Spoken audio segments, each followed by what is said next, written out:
Hello students, good evening to all of you.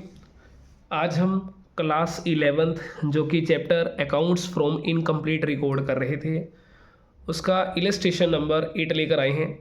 और इस video के अंदर हम टू न्यूमेरिकल डिस्कस करेंगे जो आपके एग्जामिनेशन या पेपर ओरिएंटेड रहने वाले हैं।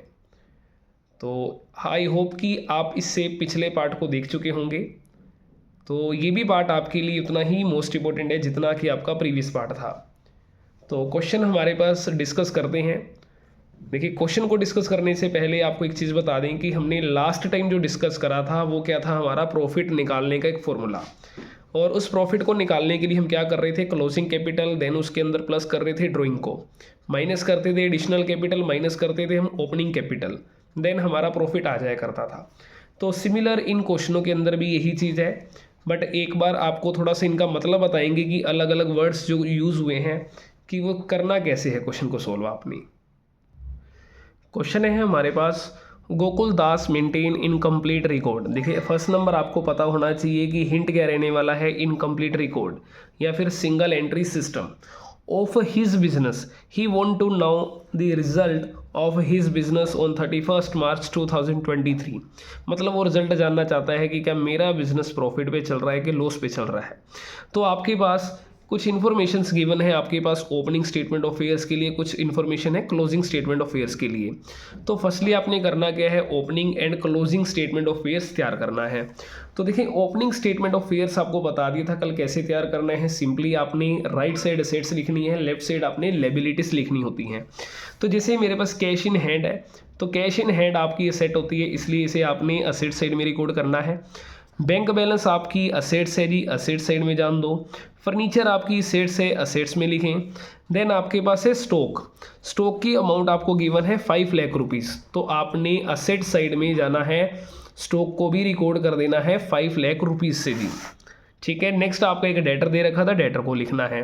अब आपने सारी की सारी असेट्स रिकॉर्ड कर ली, सिमिलर आपने क्या करना है, ऐसे ही लायबिलिटीज़ को भी रिकॉर्ड करना है।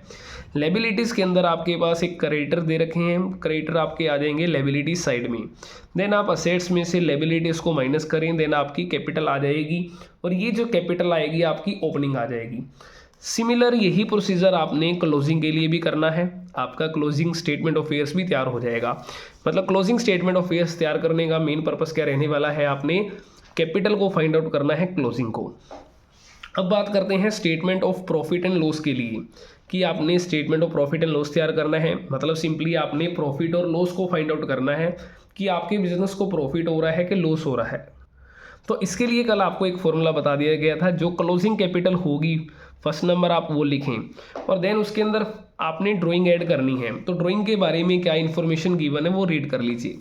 Personal expenses of Gokul Das paid from business account amounted to ₹4,80,000 की 4,80,000 रुपये पर्सनल एक्सपेंसेस गोकुल दास ने पे करे हैं बिजनेस के अकाउंट से, और 20,000 were withdrawn by him for personal use. तो 20,000 उसने और निकाले, मतलब टोटल उसकी ड्राइंग 5 लाख रुपीज़ रह चुकी है। और इस ड्राइंग को हम क्या करते थे, ऐड करेंगे जी, और ऐड करने के बाद आपकी अमाउंट तैयार हो जाएगी। फिर हमें लेस करना होता है ओपनिंग कैपिटल या फर्दर कैपिटल को भी।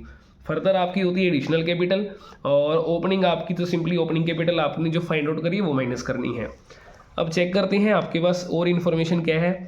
ही सोल्ड ऑर्नामेंट्स। देखिए, ऑर्नामेंट्स मतलब होता है कि आभूषण, जैसे आपके ये गहने हो गए, ठीक है, उसने अपनी वाइफ के गहने जो 3,50,000 में सोल्ड कर दिए, and invested that amount into the business, और बिजनेस में पैसा ये इन्वेस्ट कर दिया।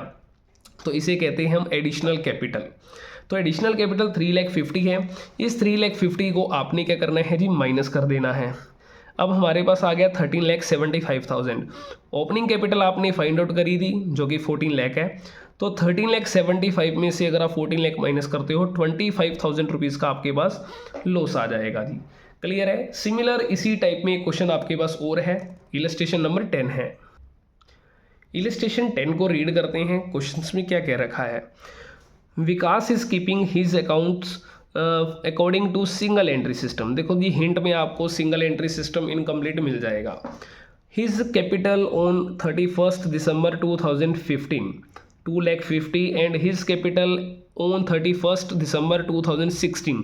देखिए एक 15 की कैपिटल है, एक 16 की है। जो 15 होगा वो मेरा प्रीवियस ईयर है, 16 मेरा करंट ईयर है। जो प्रीवियस ईयर होता है उसे कहते हैं हम ओपनिंग कैपिटल, और ये मेरे पास है जी closing capital. He further inform you that during the year he gave a loan of rupees 30,000 to his brother from business on his private account। अब देखिए उसने अपने प्राइवेट अकाउंट में से लोन दिया हुआ है जी। तो देखिए अगर वो अपने ही ब्रदर को लोन दे रहा है बिजनेस के प्राइवेट अकाउंट में से, मतलब बिजनेस के अंदर उसका अपना कुछ प्राइवेट अकाउंट होगा उसमें से पैसा दे रहा है, और also withdraw 1000 rupees per month for personal purpose, वो पर्सनल पर्पस के लिए दे रहा है। ये सारी की सारी हमारी क्या अमाउंट है जी, ड्राइंग है। देखिए 30,000 का उसने लोन दिया, तो 30,000 का लोन आपकी ड्राइंग है, इसे प्लस कीजिए। और 1000 रुपीज़ उसने पर मंथ विड्रॉ करा है पर्सनल पर्पस के लिए, तो एनुअली आपका बन गया 12 मंथ का 12,000 रुपीज़। नेक्स्ट है ही used A flat for his personal purpose the rent of which at the rate of rupees 1800 per month. ठीक है, 1800 रुपये पर मंथ का रेंट है, तो 1800 गुना 12 कीजिए, आपके पास 21,600 आ जाएगा। ये भी मेरे पास क्या आएगी, ड्राइंग आएगी। नेक्स्ट है हमारे पास and electricity charge at an average of 10% of rent per month, मतलब जितना भी रेंट मेरा रहेगा उसका 10% या पर मंथ का आप 10% कर लो पहले 180 रुपीज़, इंटू अगर 12 करोगे तो भी 2,2160 रुपीज़ आने वाला है। ठीक है जी, तो ये सारा टोटल मेरे पास एग्रीगेट बन गया 65,760 रुपीज़। देन नेक्स्ट आगे के कह रखा है during the year he sold his 7% government bonds of rupees 50,000 at 1% premium. अब उसने क्या करा जी, उसने कहीं ना कहीं अमाउंट एक इन्वेस्ट कर रखी थी, और जहां अमाउंट इन्वेस्ट करी थी उसका नाम क्या है, 7% गवर्नमेंट बॉन्ड्स। ठीक है, गवर्नमेंट बॉन्ड्स के अंदर उसने 50,000 इन्वेस्ट कर रखी थी। अब वो जो इन्वेस्टमेंट थी उसने सोल्ड कर दी, ठीक है, 50 वाली 1% प्रीमियम पे। प्रीमियम मतलब होता है महंगा, उसने 1% महंगे पर सोल्ड कर दी। मतलब अगर इसका 1% लगाऊं तो 500 रुपीज़ एक्स्ट्रा निकलता है, मतलब 50,000 वाली आइटम उसने 50,500 की सोल्ड करी, मीन्स 50,500 रुपीज़ की सोल्ड कर दी। And brought that money into the business, और बिजनेस के अंदर वो अमाउंट ले आया, मीन्स एडिशनल कैपिटल। तो इस एडिशनल कैपिटल को मुझे क्या करना है, 50,500 की माइनस कर देना चाहिए। माइनस करने के बाद मेरे पास आ गया 4,40,260। अब मुझे साथ के साथ ओपनिंग कैपिटल भी लास्ट में माइनस कर देनी चाहिए। तो ओपनिंग कैपिटल को भी आप उस अमाउंट में से माइनस कीजिए, देन आपके पास आंसर अगर पॉजिटिव आ रहा है तो प्रॉफिट होगा, अदरवाइज आपका वो लॉस हो जाएगा। क्लियर है जी। तो आप 10 तक भी इलस्ट्रेशन कर लीजिए, वही आपके लिए मोस्ट इंपॉर्टेंट है, क्योंकि फाइनल पेपर के अंदर इसमें से आपको 4 मार्क्स का एक क्वेश्चन मिलने के 100% चांसेस रहेंगे जी। तो आई होप कि आपको ये सारे के सारे पॉइंट्स समझ आए होंगे। फिर भी अगर आपको कोई डाउट लगता हो कमेंट बॉक्स में कमेंट कीजिए, आपके क्वेश्चन का सोल्यूशन आपको उसी टाइम प्रोवाइड किया जाएगा विदिन 24 आवर्स में। तो अगर वीडियो अच्छी लगी हो वीडियो को लाइक ज़रूर करना और अपने दोस्तों के साथ शेयर करें, और इसी तरीके से जुड़े रहें। +2 क्लास के लिए आपको सारा कंटेंट यूट्यूब पर फ्री ऑफ कॉस्ट मिलेगा, और जितना भी बेस्ट हो सकता है बिल्कुल शॉर्टकट ट्रिक में आपको प्रोवाइड करवाया जाएगा। Thank you.